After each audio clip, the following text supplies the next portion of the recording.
at what the Washington Post was publishing just down the road.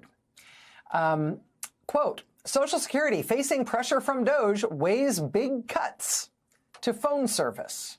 Agency considers ending phone program that is used by millions of elderly and disabled Americans.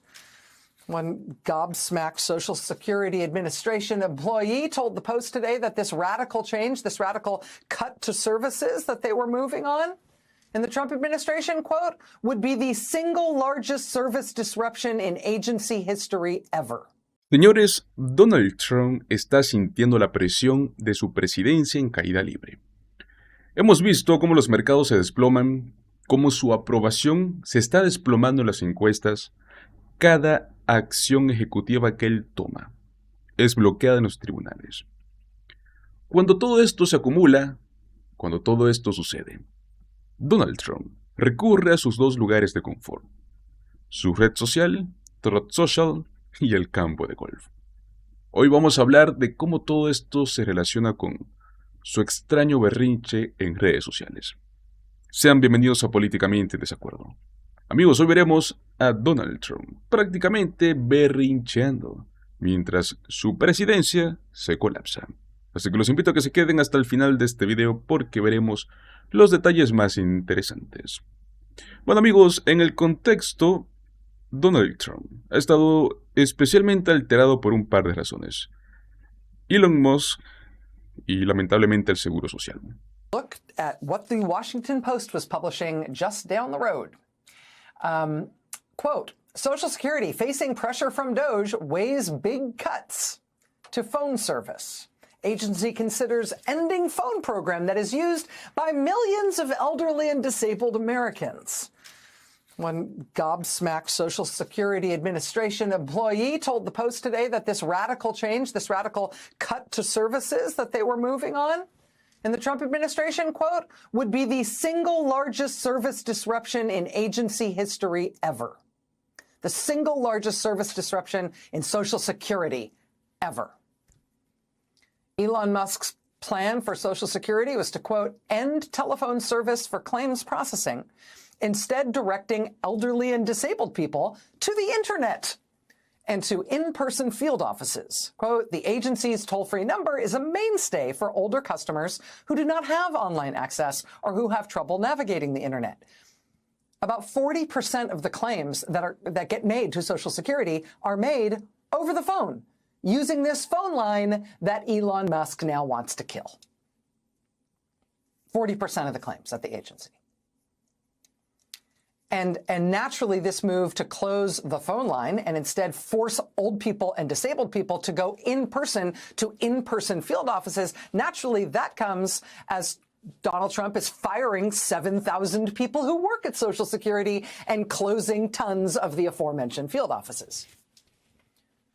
President Biden's Social Security Administrator, former Maryland Governor Martin O'Malley, ripped the bark off himself in his comments to the Post on this planned cut. Quote, it would certainly appear, he said, that they're trying to break the capacity of the agency to serve its customers. And I suppose if they're trying to dismember the agency, liquidate its assets, sell pieces of it to their billionaire friends to run, they have to discredit the agency in the eyes of its customers, and they do that by breaking its ability to serve.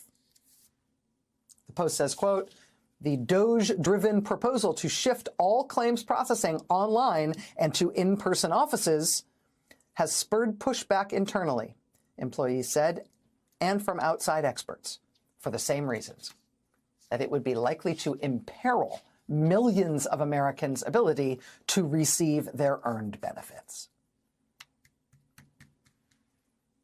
This is what they're doing. This is what's going on.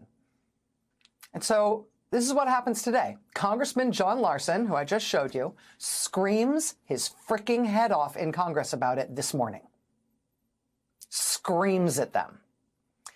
And then at noon, the Washington Post publishes this horror movie script about their plan, indeed, to rip the guts out of Social Security. Beyond firing everybody, which they're already doing, right? Beyond closing the field offices, they're now making it so that old and disabled people literally cannot call anyone to find out what's going on.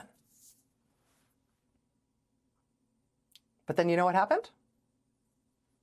they caved. They decided not to do it.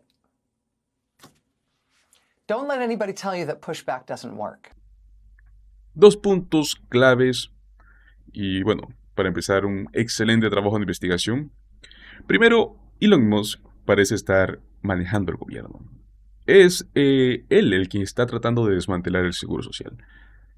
Es él quien está debilitando las agencias gubernamentales poco a poco. Bernie Sanders lo ha advertido en varias ocasiones. El objetivo es erosionar la confianza en estas instituciones, para luego deshacerse de ellas por completo.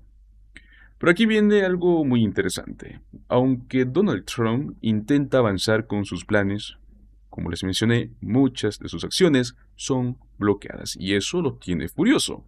Es por eso que publicó un par de mensajes en redes que son, por decirlo suavemente, ridículas e hipócritas. El primer post de Trump es un intento, digamos, de un meme, donde insinúa que alguien firma documentos en nombre de Joe Biden, sugiriendo que no está realmente al mando. Y bueno, el segundo post es una afirmación absurda. Acabo de ganar el campeonato de golf del club.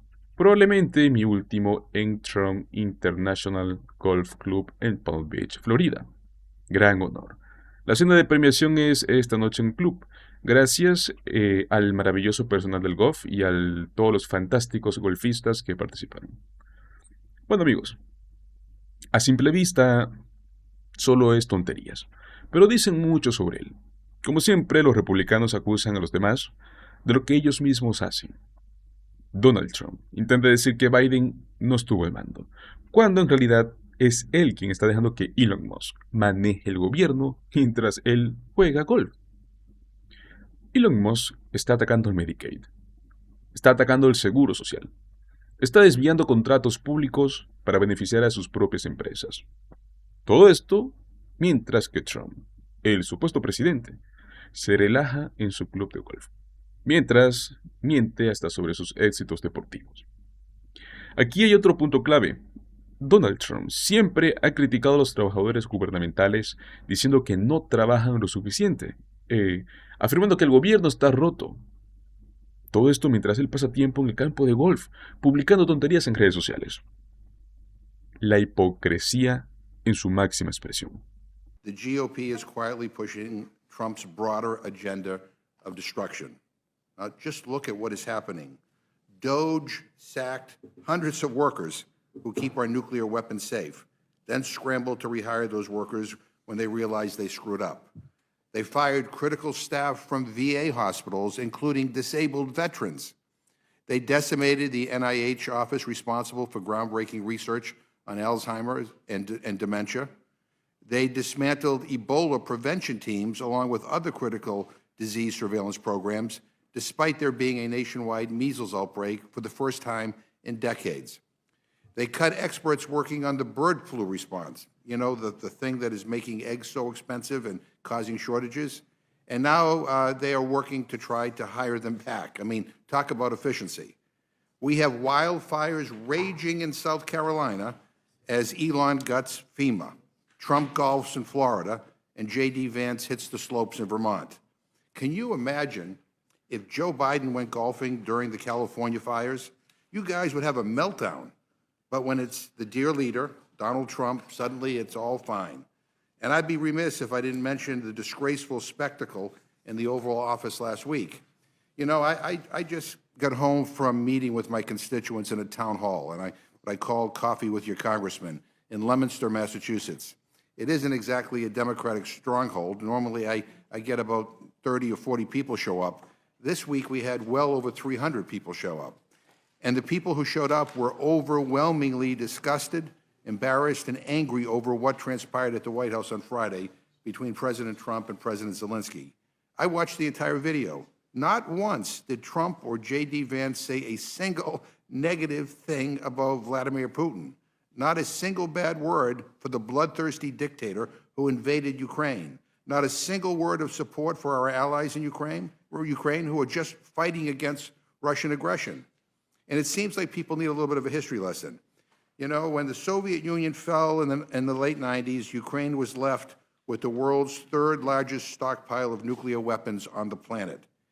In turn, they signed an agreement with us, the United Kingdom, and Russia, in which they agreed to give up all those weapons if we, the other three signers, agreed to uphold Ukraine's sovereignty and independence. So Ukraine and Russia already had a peace agreement. Russia violated it. Russia invaded Ukraine, and the fastest way for this war to end is for Russia to stop the invasion. We, the United States, we also signed that agreement. We promised to help protect Ukraine's freedom, and Trump is not living up to that agreement. So long as Trump backtracks, no one is going to trust our word, and that's exactly what Russia wants. Just after the meeting, the Kremlin spokesman said, and I quote, "The new U.S. administration is rapidly changing all foreign policy configurations. This largely coincides with our vision," end quote. Do you know what that sounds like? It sounds like our national leaders are in the pockets of the Russian government. It sounds like Trump and Vance are playing right into Putin's hands, undermining our allies and aligning with our adversaries. In fact, just for the sake of argument, let's say we had a president who was doing Putin's bidding, who was secretly trying to undermine the United States, and that president wanted to destroy us from within. You know what they would probably do? Well, they would dismantle our professional civil service. They would withdraw from the world and threaten to leave NATO. They would shut down foreign aid.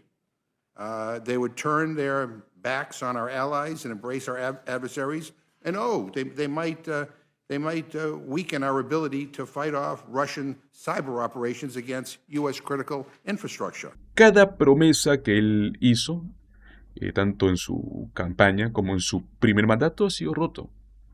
Sus acciones contradicen completamente la imagen que intentó vender de su gobierno. Su insistencia en que la gente vuelva a trabajar en persona, afectando incluso a los veteranos, muestra su falta de empatía total. No le importa a la gente, porque él nunca ha tenido que preocuparse por estas cosas. Mientras Elon Musk está haciendo el trabajo sucio, Donald Trump está jugando golf. Muchísimas gracias por acompañarme hasta el final de este video.